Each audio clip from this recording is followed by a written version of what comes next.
HKL Bhagat నేతృత్వంలో 150 మందికి పైగా కాంగ్రెస్ ఎంపీలకు సోవియట్ యూనియన్ ఫండ్స్ ఇచ్చిందని, వారు రష్యాకు ఏజెంట్లుగా వ్యవహరించారని నిషికాంత్ దుబే సంచలన ఆరోపణలు చేశారు.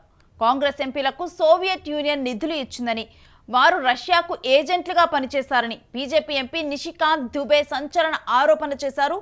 2011లో అమెరికా నిఘా సంస్థ సిఐఏ విడుదల చేసిన డాక్యుమెంట్స్ ను షేర్ చేసిన నిషికాంత్ దుబే కాంగ్రెస్ పార్టీపై విరుచుకుపడ్డారు. దివంగత కాంగ్రెస్ నేత హెచ్కేఎల్ భగత్ నేతృత్వంలో 150 మందికి పైగా కాంగ్రెస్ ఎంపీలకు సోవియట్ యూనియన్ ఫండ్స్ ఇచ్చిందన్నారు. దాంతో కాంగ్రెస్ ఎంపీలు రష్యాకు ఏజెంట్లుగా వ్యవహరించారని అమెరికా సంస్థ విడుదల చేసిన డాక్యుమెంట్ను సోషల్ మీడియాలో నిషికాంత్ దుబే షేర్ చేస్తూ సంచలన ఆరోపణలు చేశారు. కాంగ్రెస్ పార్టీ అంటేనే అవినీతికి మారుపేరు, బానిసత్వ పార్టీ. అమెరికా నిఘా సంస్థ సిఐఏ 2011లో కాంగ్రెస్ ఎంపీలకు సంబంధించిన ఓ డాక్యుమెంట్ విడుదల చేసింది. అందులో పేర్కొన్న దాని ప్రకారం దివంగత కాంగ్రెస్ నేత హెచ్కేఎల్ భగత్ నాయకత్వంలో 150 మందికి పైగా కాంగ్రెస్ ఎంపీలు రష్యా నుండి డబ్బులు తీసుకున్నారు. దాంతో వారు రష్యాకు ఏజెంట్లుగా వ్యవహరించారు అని బీజేపీ ఎంపీ నిషికాంత్ దుబే తన ఎక్స్ ఖాతాలో చేసిన పోస్టు దుమారం రేపుతోంది.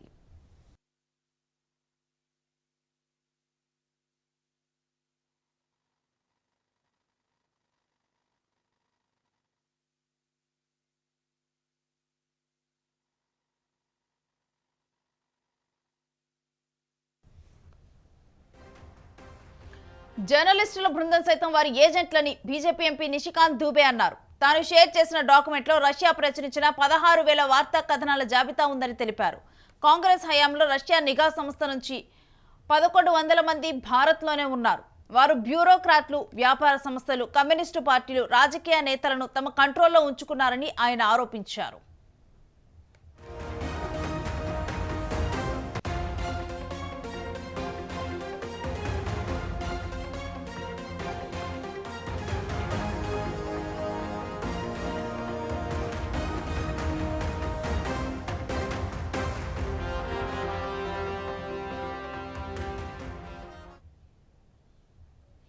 సోవియట్ యూనియన్ హయాంలో ఎన్నికల పేరుతో కాంగ్రెస్ అభ్యర్థి సుభద్రా జోషి జర్మనీ ప్రభుత్వం నుండి 5 లక్షలు తీసుకున్నారు. ఓడిపోయిన తర్వాత ఇండో జర్మనీ ఫోరం అధ్యక్షురాలయ్యారని బీజేపీ ఎంపీ నిషికాంత్ దుబే ఆరోపించారు.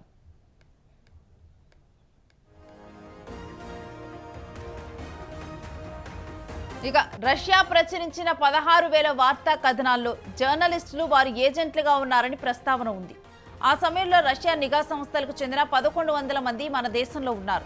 అధికారులు, వ్యాపార సంస్థలు, కమ్యూనిస్టు పార్టీల్ని తమ చెప్పు చేతుల్లో ఉంచుకొని భారతదేశ విధానాల్ని రూపొందించారు. ఆ సమయంలో ఎన్నికల పేరుతో కాంగ్రెస్ అభ్యర్థి సుభద్రా జోషి జర్మనీ ప్రభుత్వం నుంచి 5 లక్షలు తీసుకున్నారు. తర్వాత ఇండో జర్మన్ ఫోరం అధ్యక్షురాలయ్యారు. ఇది ఒక దేశమా లేక ఏజెంట్లు బానిసలకు నిలయమా, మధ్యవర్తులు కీలుబొమ్మన? కాంగ్రెస్ పార్టీ దీనికి సమాధానం చెప్పాలి. దీనిపై దర్యాప్తు జరగాలా వద్దా అని నిషికాంత్ దుబే తన పోస్టులో రాసుకొచ్చారు.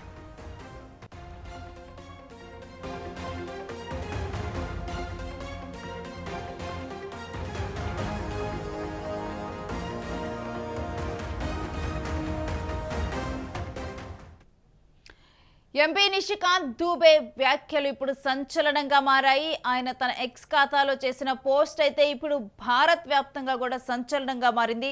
ఆయన కాంగ్రెస్ పార్టీని ఉద్దేశించి కూడా దీంట్లో కొన్ని కామెంట్స్, అదేవిధంగా కొన్ని దానికి సంబంధించిన కొన్ని పత్రాలను కూడా ఆయన షేర్ చేశారు తన ఎక్స్ ఖాతాలో. అయితే దీంట్లో ప్రధానంగా కూడా దివంగత కాంగ్రెస్ నేత హెచ్కేఎల్ భగత్ నేతృత్వంలో 150 మందికి పైగా కాంగ్రెస్ ఎంపీలకు సోవియట్ యూనియన్ ఫండ్స్ ఇచ్చిందని, వారు రష్యాకు ఏజెంట్లుగా వ్యవహరించారని కూడా నిషికాంత్ దుబే సంచలన ఆరోపణలు చేస్తున్నారు.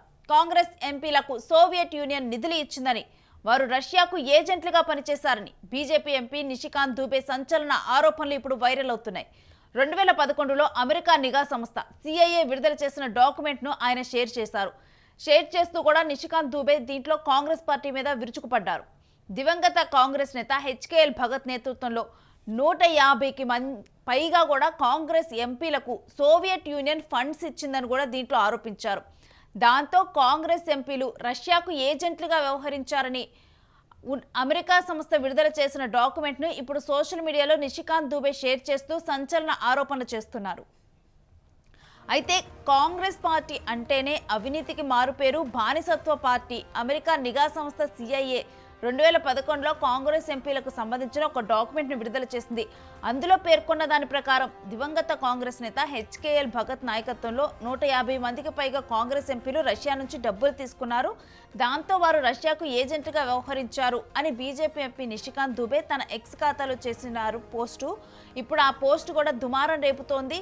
అయితే దీంట్లో మరొకటి పేర్కొన్నది ఏంటంటే జర్నలిస్టుల బృందం సైతం వారికి ఏజెంట్లు అని బీజేపీ ఎంపీ నిషికాంత్ దుబే.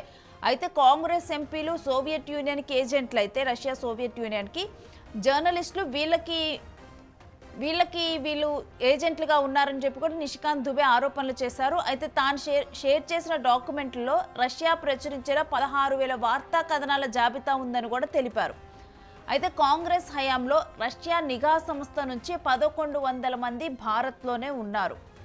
వారు బ్యూరోక్రాట్లు, వ్యాపార సంస్థలు, కమ్యూనిస్టు పార్టీలు, రాజకీయ నేతలను తమ కంట్రోల్లో ఉంచుకున్నారని కూడా ఆయన ఆరోపించారు. సో రష్యా నుంచి 1,100 మంది కూడా మన దేశంలోనే నిఘా పెట్టి ఉన్నారు. నిఘా సంస్థల నుంచి వాళ్ళందరూ కూడా ఇక్కడున్న రాజకీయ నాయకుల్ని, ఇక్కడున్న వ్యాపారస్తుల్ని వాళ్ళందరినీ కూడా వాళ్ళ కంట్రోల్లో ఉంచుకొని కంట్రోల్ చేశారు వాళ్ళే వ్యవస్థనని కూడా ఇప్పుడు ఆరోపిస్తూ ఉన్నారు. అయితే సోవియట్ యూనియన్ హయాంలో ఎన్నికల పేరుతో కాంగ్రెస్ అభ్యర్థి సుభద్రా జోషి జర్మనీ ప్రభుత్వం నుంచి కూడా 5 లక్షలు తీసుకున్నారని కూడా ఇందులో ఈ డాక్యుమెంట్స్లో ఆయన మెన్షన్ చేసినవి షేర్ చేశారు. ఓడిపోయిన తర్వాత ఇండో జర్మన్ ఫోరం అధ్యక్షురాలయ్యారని BJP MP Nishikant Dubey present ఆరోపిస్తున్నారు. రష్యా ప్రచురించిన 16,000 కథనాలు జర్నలిస్టులు వారి ఏజెంట్లుగా ఉన్నారనే ప్రస్తావన ఇవన్నీ కూడా దాంట్లో మెన్షన్ చేయడం జరిగింది. అయితే నిఘా సంస్థలకు చెందిన వారు 1,100 మంది భారతదేశంలోనే ఉన్నారు. వారే కమ్యూనిస్టు పార్టీలని తమ చెప్పు చేతుల్లో పెట్టుకోవడం, అధికారులను, వ్యాపార సంస్థలను తమ చెప్పు చేతుల్లో ఉంచుకున్నారు. వారే విధానాలను కూడా రూపొందించారు. భారతదేశ విధానాలని ఆ 1,100 మంది నిఘా సంస్థలు ఎవరైతే ఉన్నారో వాళ్ళే రూపొందించారు అని చెప్పి కూడా ఇప్పుడు మెన్షన్ చేశారు. అయితే కాంగ్రెస్ అభ్యర్థి సుభద్రా జోషి జర్మనీ ప్రభుత్వం నుంచి 5 లక్షలు తీసుకున్నట్లుగా కూడా ప్రధానంగా ఆరోపిస్తూ కూడా తర్వాత ఇండో జర్మన్ ఫోరం అధ్యక్షురాలయ్యారు. ఇది ఒక దేశమా లేక ఏజెంట్ల బానిసలకు నిలయమా, మధ్యవర్తులకు కీలు బొమ్మన?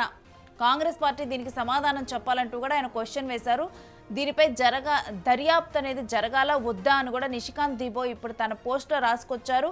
ప్రజెంట్ ఈ పోస్ట్ అయితే వైరల్గా మారింది. ఈ ఆరోపణల మీద దర్యాప్తు జరగాల వద్దా అంటూ కూడా తన ఎక్స్ ఖాతాలో పోస్ట్ రాసుకొస్తూ దీనికి సంబంధించిన డాక్యుమెంట్స్ను వీటన్నిటిని కూడా 2011లో అమెరికా సంస్థ ఏదైతే కొన్ని డాక్యుమెంట్స్ను షేర్ చేస్తూ కూడా రాసుకొచ్చిందో ఇప్పుడు ఆ డాక్యుమెంట్స్ని ఆయన షేర్ చేస్తూ కూడా తన ఖాతాలో ఇప్పుడు ప్రజెంట్ ఆయన క్వశ్చన్ చేస్తూ ఉన్నారు. దీని మీద దర్యాప్తు జరగాల వద్దా అని.